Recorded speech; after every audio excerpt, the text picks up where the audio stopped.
This podcast is part of the Shareable Podcast Network. Learn more at shareable.fm.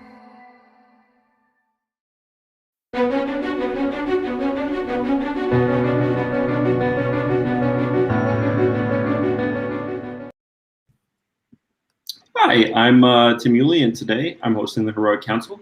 My featured guests today are council members Jeff Gibbard, Sarah Heinze, and our spotlighted guest today, Parchelle Tashi. Make sure to tune in every Monday at 2 p.m. Eastern Time, where we get together and talk about our work and answer your questions. Subscribe to us on your favorite podcast platform, on YouTube, or join our Facebook group.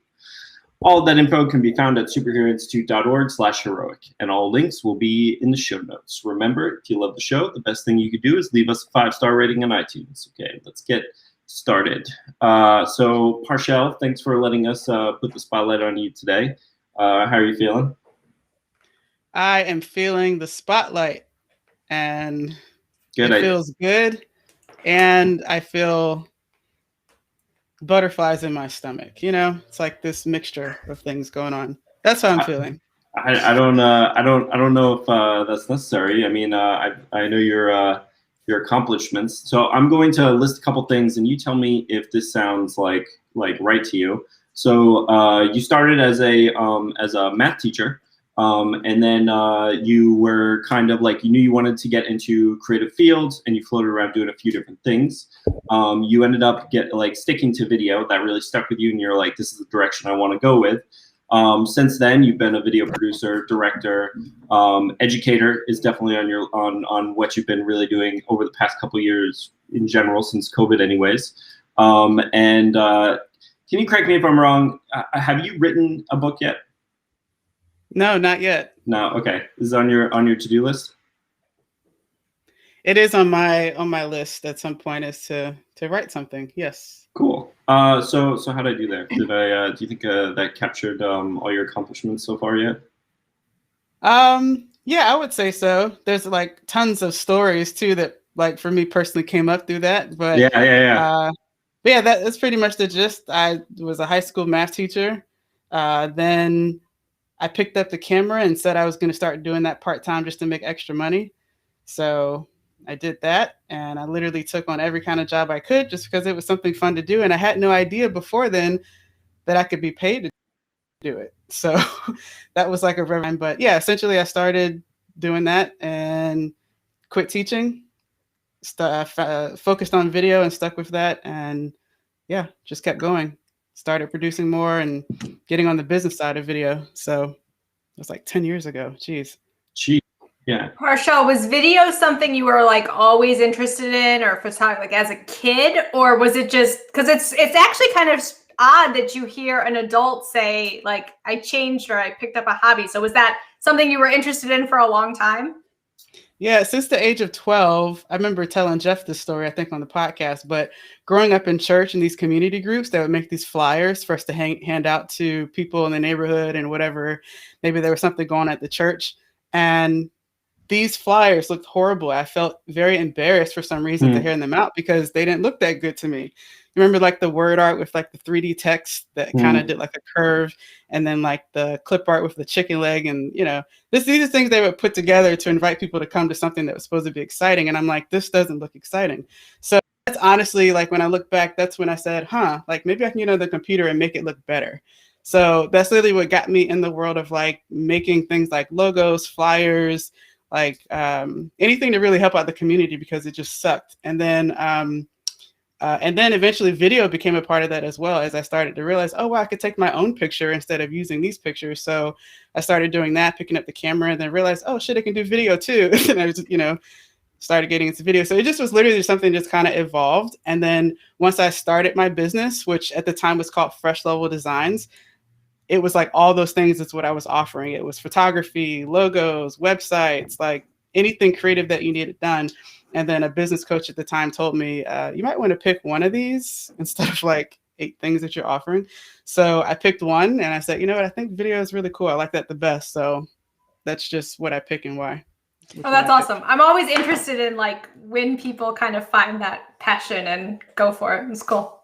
Yeah, it's interesting. I forgot that you were a math teacher, but I think what might what at least occurred to me is like when I think math teacher, it's probably the last thing I think of somebody who's going to break with it and go into a creative field, right? Like I think to myself, like math teacher, like you're in like the left brain, like you might break with it and decide, no, I'm going to go into accounting, right? Like there's like kind of a linear leap there, but for you to go from being a math teacher to fully embracing creativity, it seems like you've got like a good handle on, I guess, like both sides of the brain, you know, like the more analytical, logical side and the more creative side. Have you noticed your ability to kind of keep both of those in balance and in check as you've grown as a business person, or are you starting to go deeper and deeper into the business side of things?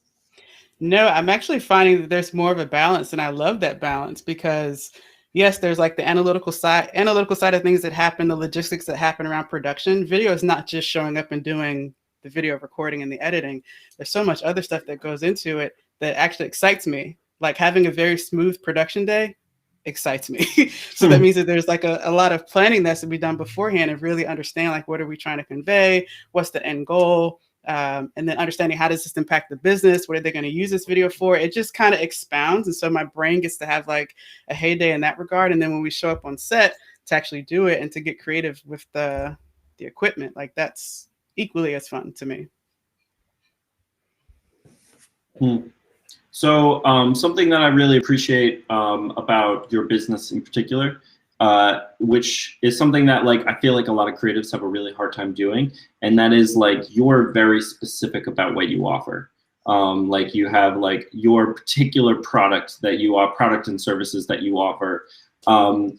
Was that like a really hard decision when you were like, okay, this is what I'm doing? Like how'd you get there? Yeah, it was really, really tough because I mean, in those 10 years of me doing video, and I think also with my personality as like, I guess to say the weaker part of my personality is being a people pleaser. So I just think that a lot of those things like kind of creeped in, if you will. But at the end of the day,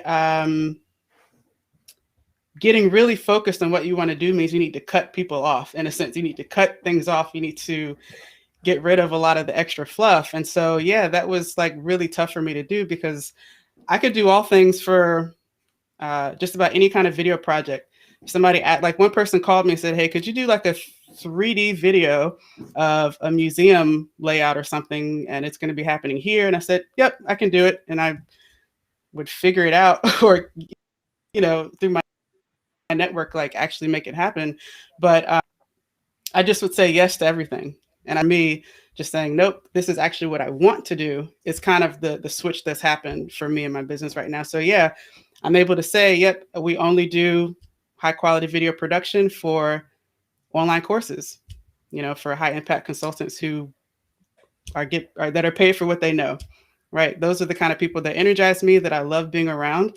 And me in my own personal journey as an entrepreneur, I didn't go to school for it. I went to school for everything else. I didn't go to school for this. Yet this was the best training and the best learning I got through people, through the things that they learned and taught me that really helped me to propel and go forward. So it's all these things kind of coming into one that really makes me feel good about saying, this is what I'm focused on right now.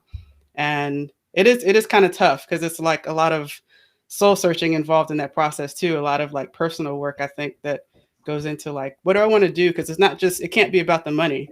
It has to be more than that. And so that shift for me was really huge. What were the things that you really enjoyed about working on those courses? Like, was it like you started working on them and then you're like, oh, I really enjoy educating the client about how this should unveil? Like, what were the specific things where you're like, I really enjoyed this, and this about it? I really enjoyed, in particular, because you helped Tim the project with Rachel Maddox with Me Bloom.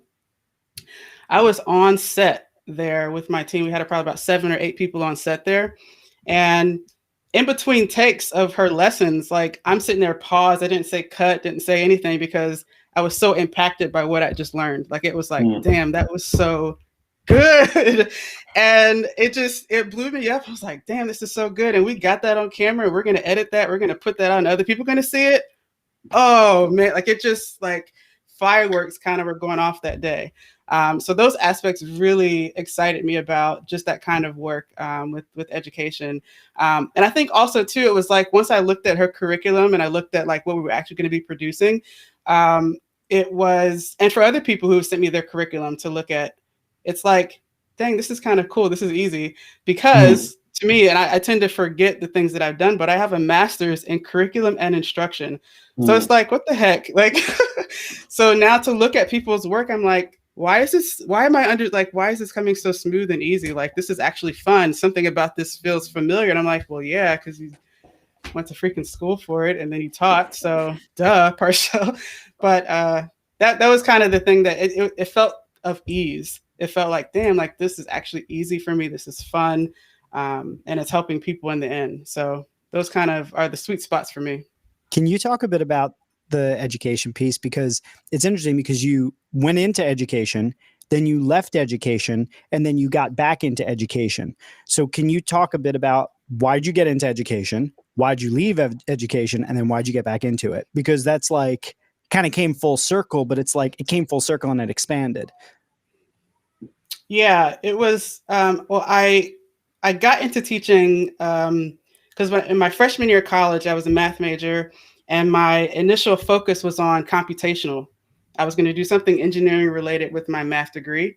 But at the time also, I didn't do a lot of partying in college. That wasn't my thing. It wasn't my scene. So I spent a lot of time like praying and with other people who believed in God and things like that. So one day I remember just praying and just asking, like, what am I supposed to do?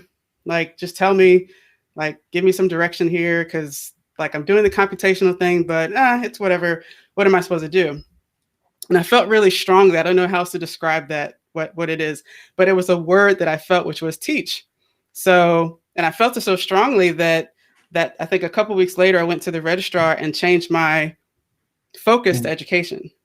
So I then was on a path to become a school teacher.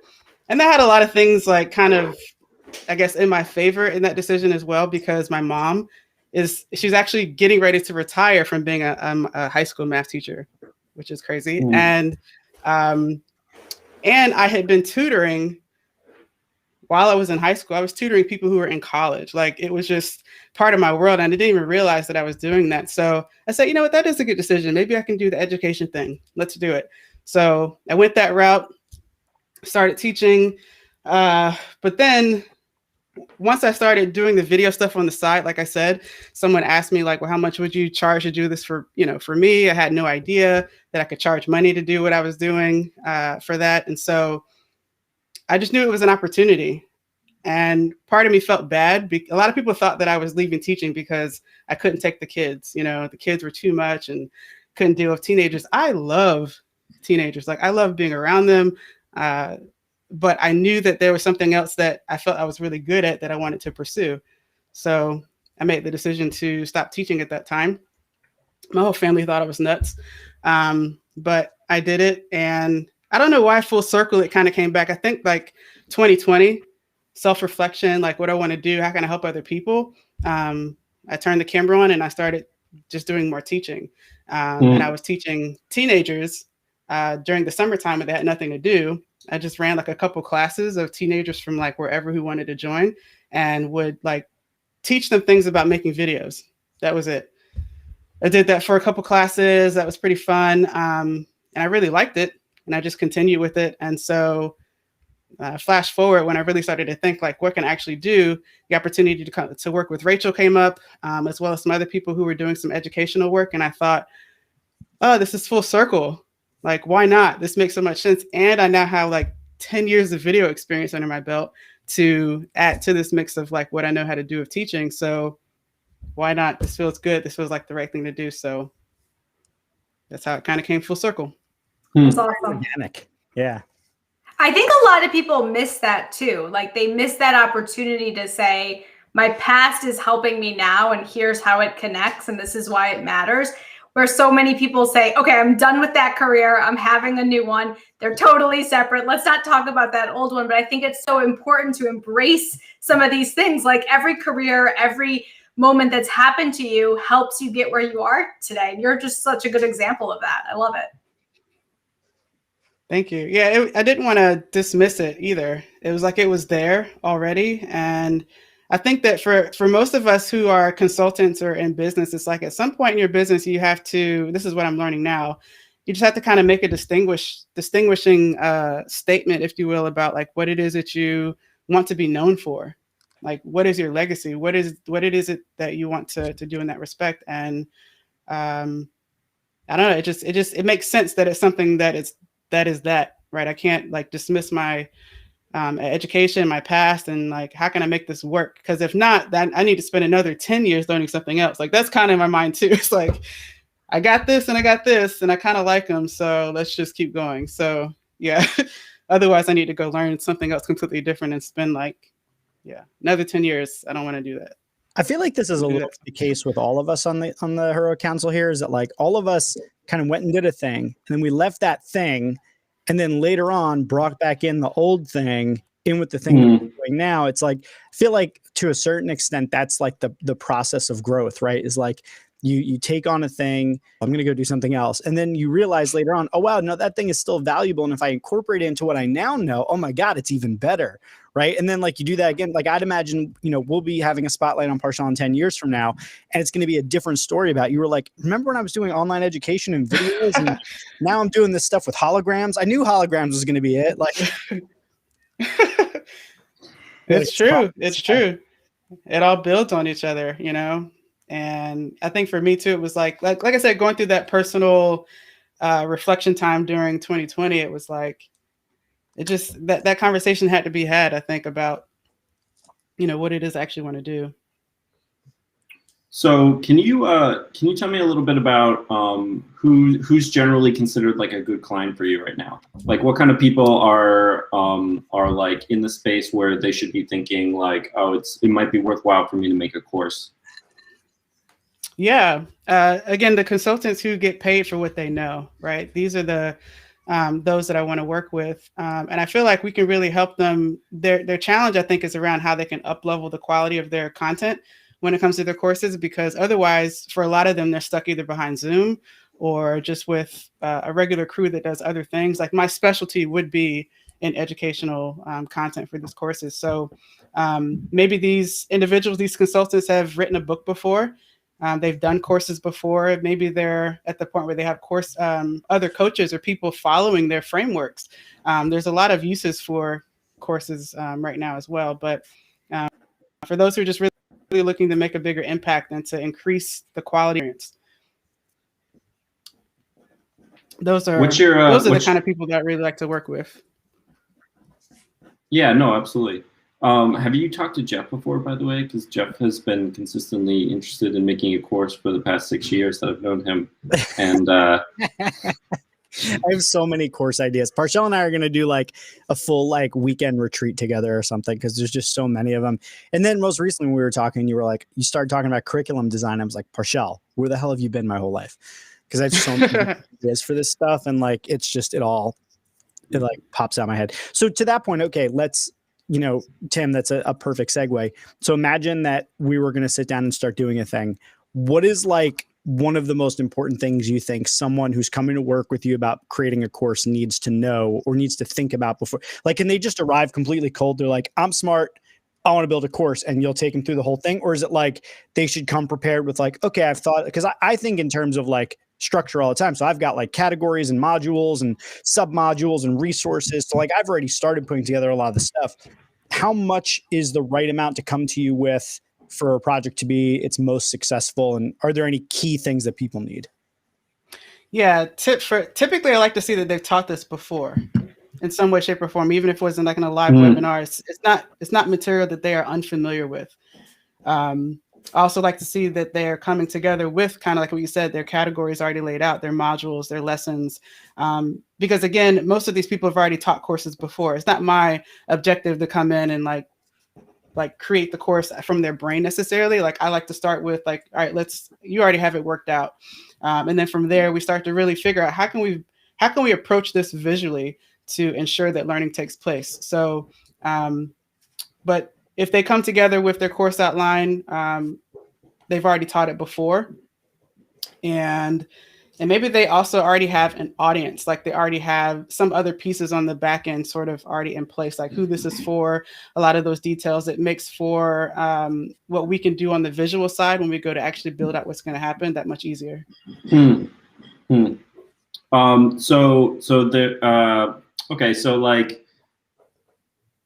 essentially, it's likely that I might have been like a speaker prior to this, and I've been doing speaker engagements. I probably have a book which kind of lays out like what I do. And at the end of the day, like for instance, most of the copy I'm assuming is going to be already done at that point by the time they get to you, or will you work through those kind of pieces?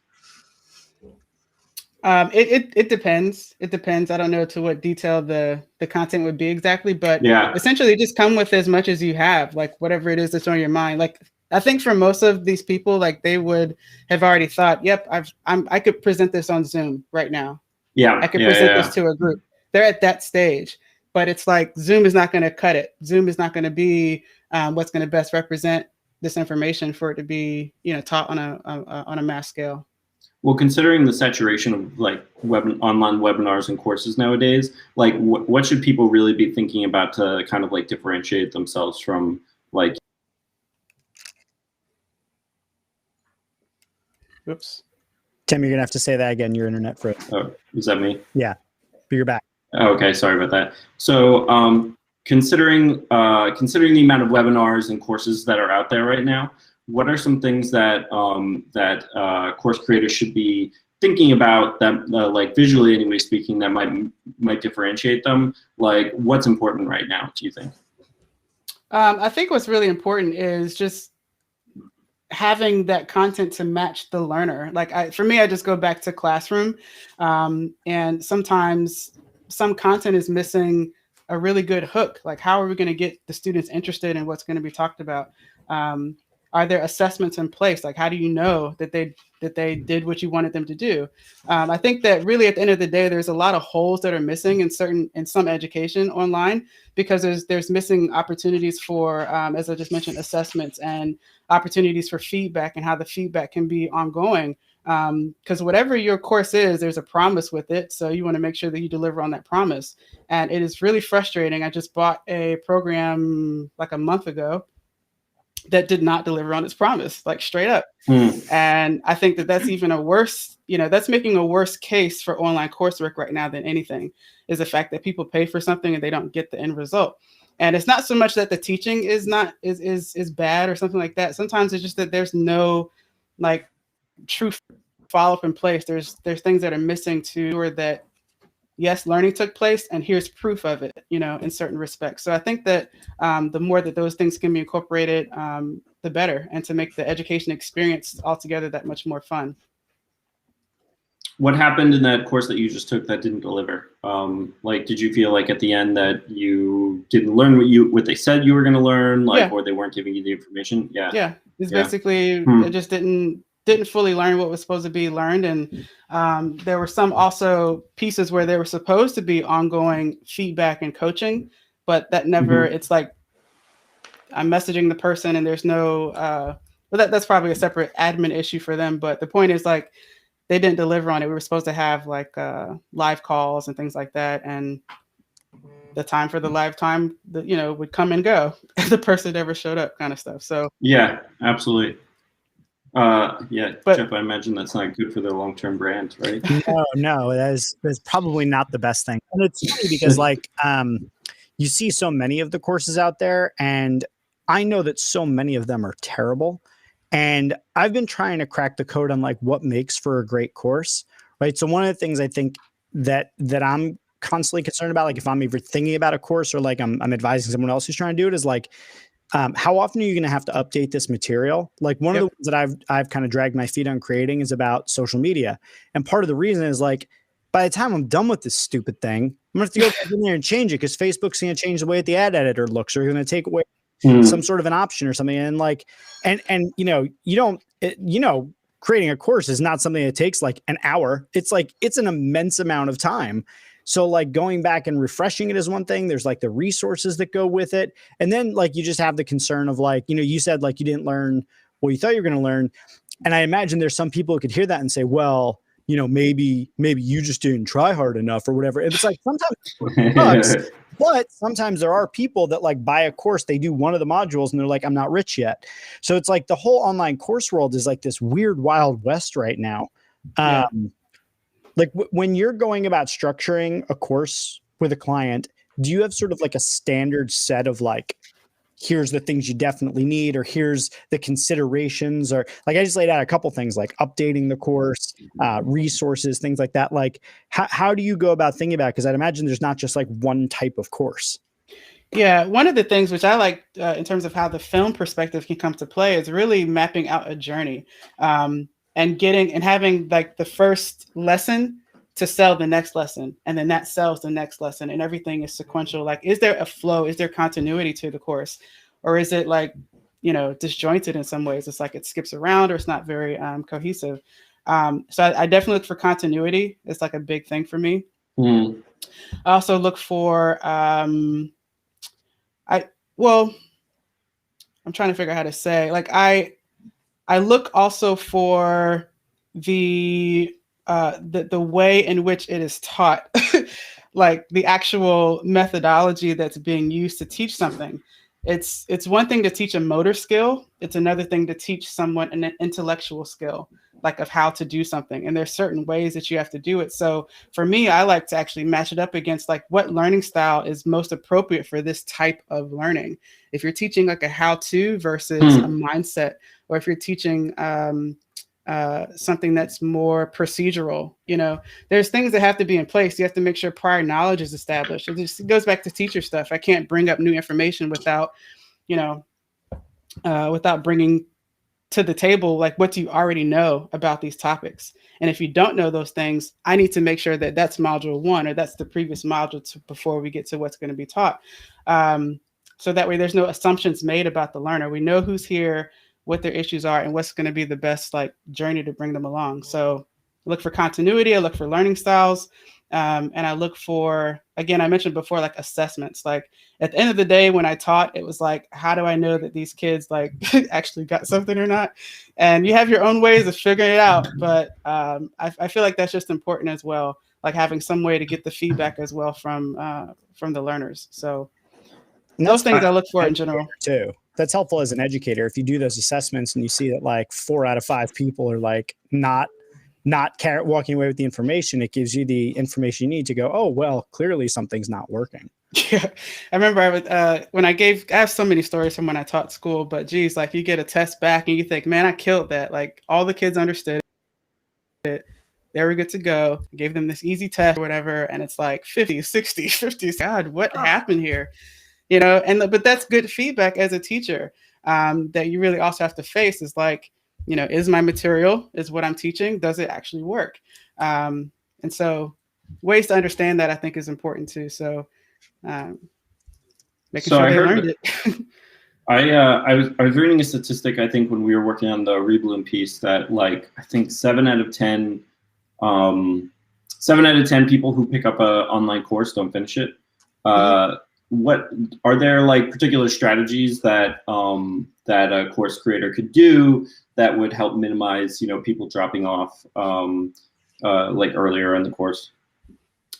Yeah, one thing for sure is to, and there's certain aspects about course creation that I'm still learning. Yeah. So I'm kind of teaching you guys what I know because my focus just is on the production, and I happen to have this background of like education to really sort of bring those things together.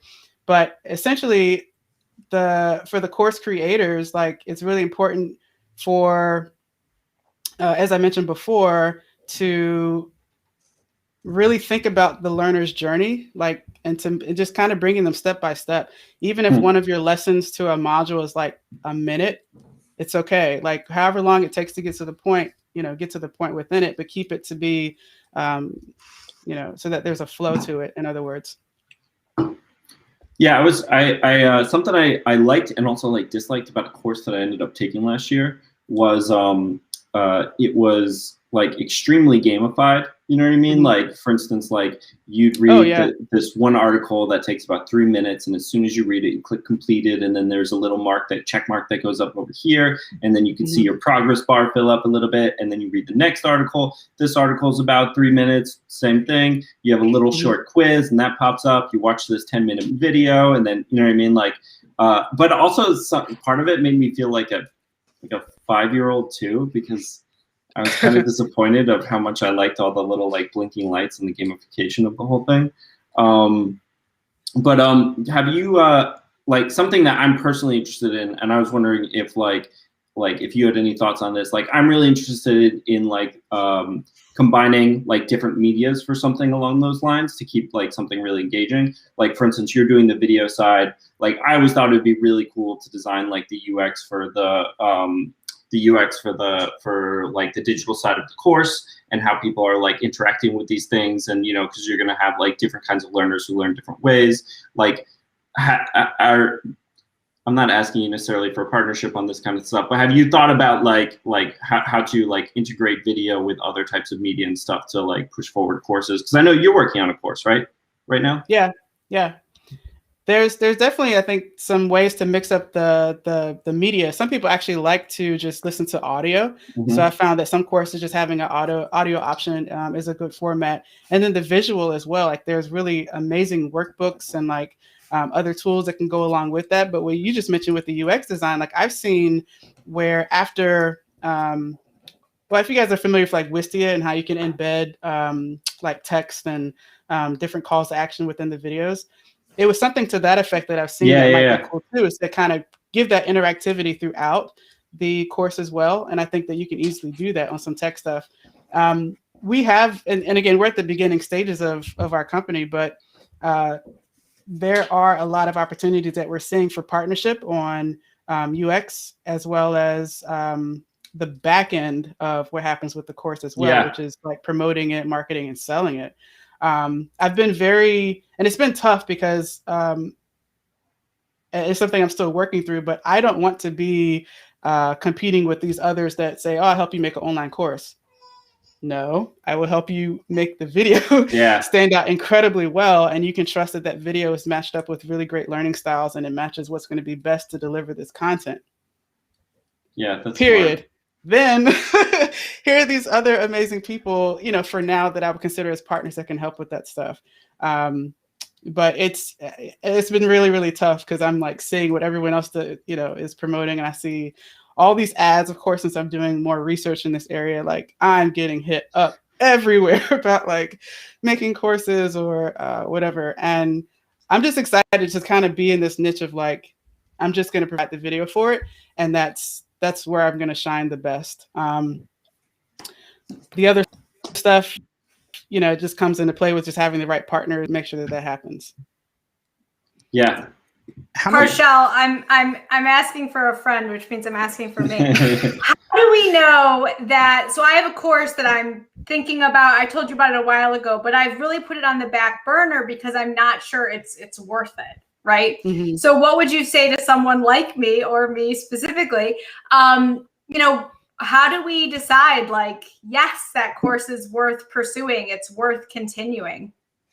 Yeah, I would. There's a couple of tests that I've actually done myself, and I encourage other people to do. Is like, once you have your outline together, just create, it could be like a short webinar. It could even be just a video that you share with your audience of you just like saying, hey, I have something I want to teach. I'm really excited about it. And here's what's going to be covered. And this is why it's important.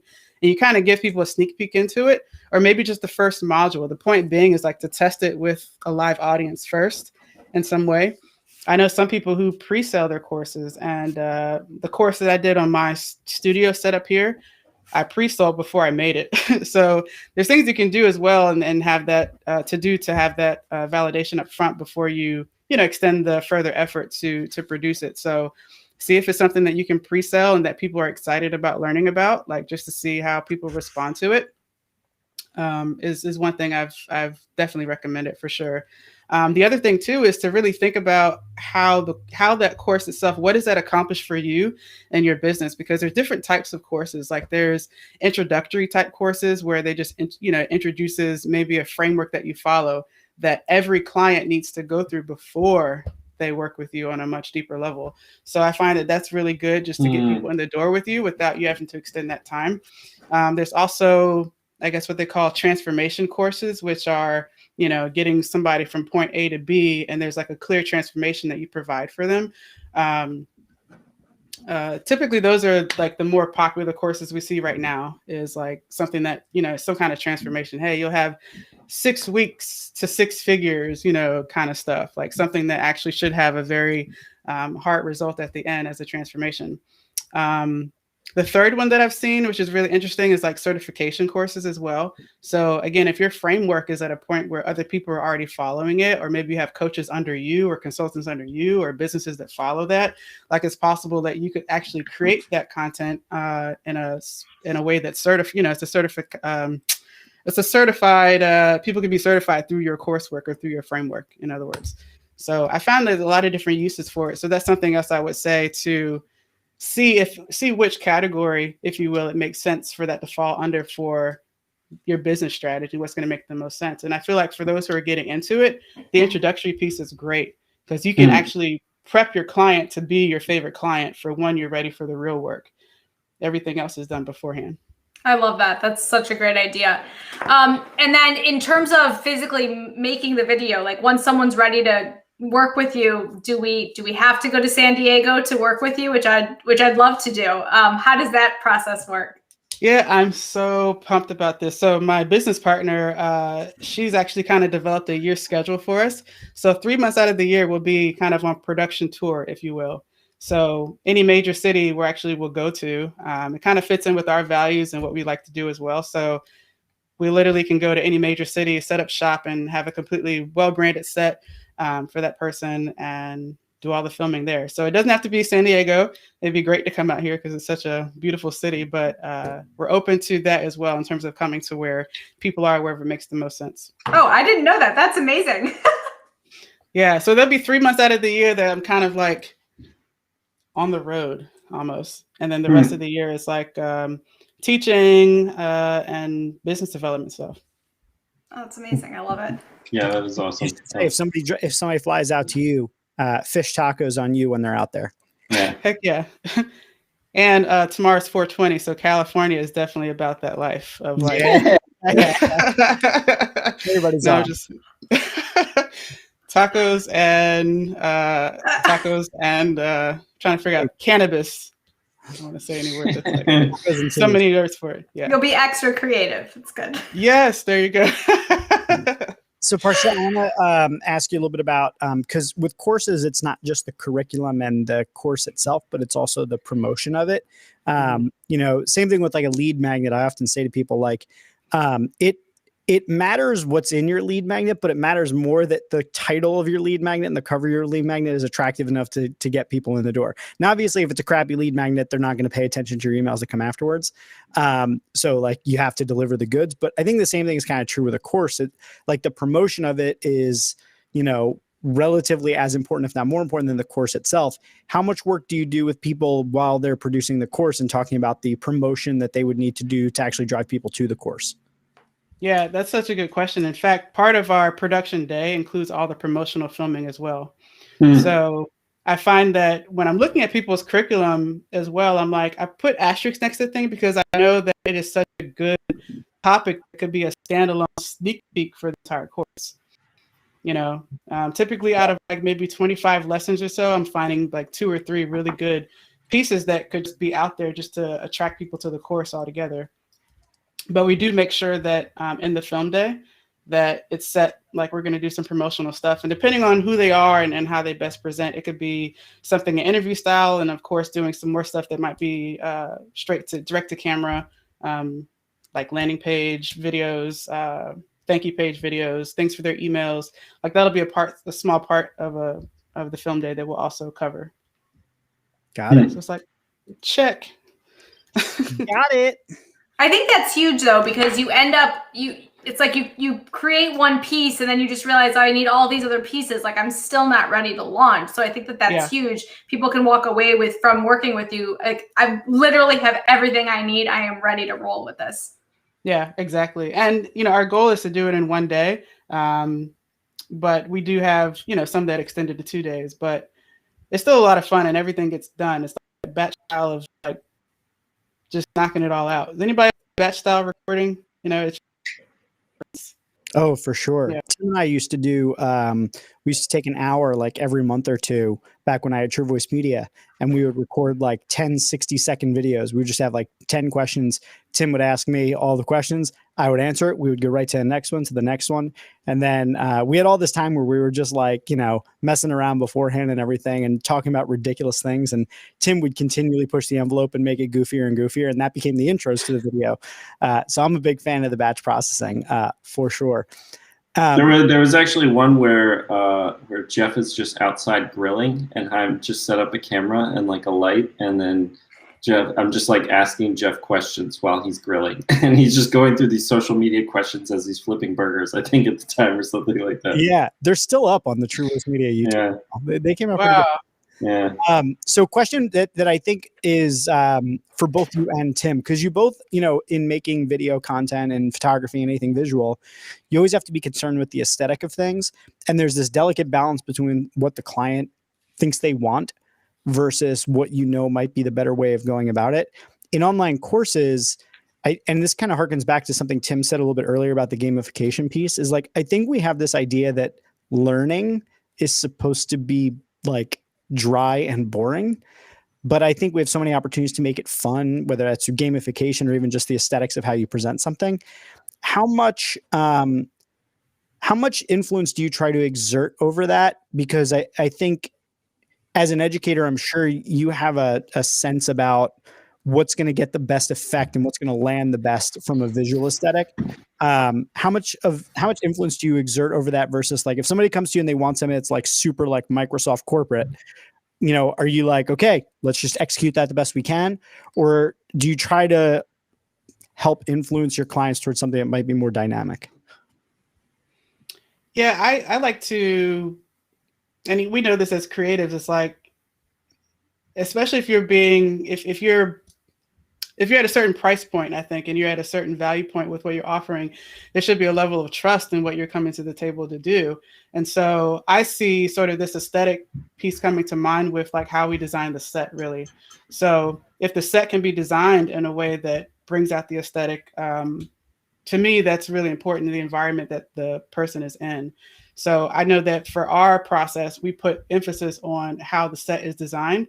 And in particular, when we did Rachel's project, we actually rented out an entire house and rebranded like 3 different rooms in there, including one outside area that was by a pool. So all of those things were specifically matched up to what would be the best for her with what we had there.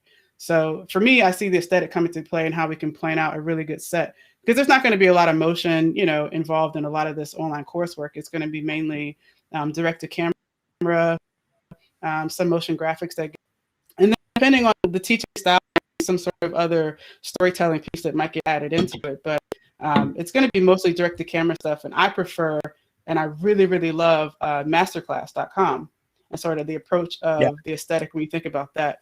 That sort of is like I would say that's my goal. Like I want to do better than masterclass.com in terms of like the aesthetic and the feel of the quality we bring. So, yeah. Wow. Yeah.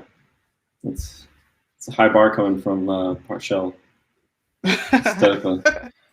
No, that's really cool. So can you, we don't have that much time, but can you tell us a little bit about, because I know you're working on a course right now. Can you tell us what you're working on? Yeah, so this is inspired by Jeff because he helped me with, there's 36,000 feet, which is the name of the company. First class is our production package that we do everything we just discussed is first class. But if someone's working with what's business class, they're still getting to the destination of high quality video for their online course. But the program is going to be that course that actually shows them how to follow the same process, but to do it themselves. And to maybe do with a little bit more of, some live coaching involved in that as well, maybe in a group setting. So that course is going to be more interactive. I actually consider that more of a program. But that's a business class offering that's specific to the same end result. But if someone was either looking to hire their own crew or do it themselves, that would be the route for them to take. And I have resources and an entire plan for that direction. Can I actually ask you a question? When you're working with a client and they want to like upgrade their maybe for their streaming or Zoom calls, or maybe they're trying to produce some video content for like LinkedIn and stuff like that, and like at the moment they don't really have like any lighting equipment, they don't have any, like when you're talking about upgrading the look of their thing, like how do you generally like what needs to go into that conversation? Because I mean, like, you know, video equipment isn't cheap. You know what I mean? Like lights aren't necessarily cheap. There are cheap options, but like I've been curious because a couple of people have asked me for stuff like that, and I'm never sure like how to talk about like the equipment side of what they need streaming wise, especially when it comes to budget and stuff like that. Yeah, there's a bunch of different ranges that people can take just to upgrade it. It could be as simple as, hey, instead of using the camera that's built into your laptop or your iMac or whatever, or your computer, like get a webcam. That would be a step up in that direction. But it's not just the camera. I think it's also the environment that you're in. You guys know my set. You've seen this evolve. I don't know how many times, but I just keep playing with it because, you know, I'm trying to find what's going to work for me. But I think your background also is important. And then just making sure that you're clearly seen and clearly heard, like at the end of the day. And actually with online courses and any sort of any content where you're educating, your audio is actually more important than your video. So for what I recommend when it comes to like an upgraded set, like you can have this for like under $1,000. My camera that I'm using, I got used for like $500.